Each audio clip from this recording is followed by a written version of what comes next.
Welcome to the Learning Pines YouTube. We hope this video helps. You start by verifying compatibility and making physical checks. Why this matters is simple. Modern headsets need the right port and power to enumerate. Once done, inspect the USB or 3.5 plug for debris and reseat it firmly, then cycle headset power.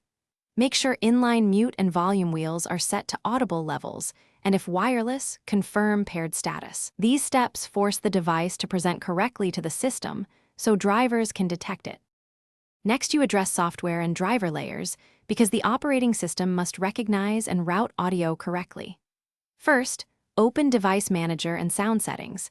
Set Corsair as default playback and recording device. Then install or reinstall Corsair ICUE to restore firmware and profile control. Update USB host and chipset drivers. If problems persist, swap USB ports or cables, and run the Windows Audio Troubleshooter to reset states. Finally, you finish by updating firmware and isolating hardware faults. Firmware fixes low-level bugs that prevent audio or mic function. Use ICUE or the official updater, follow on-screen prompts, and do not interrupt the process. Once updated, test the headset on another PC or smartphone to confirm whether the issue is system-specific.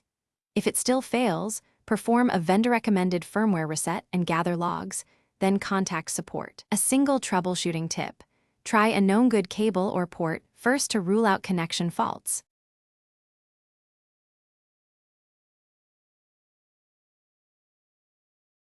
Thanks for watching. Consider subscribing if we helped you.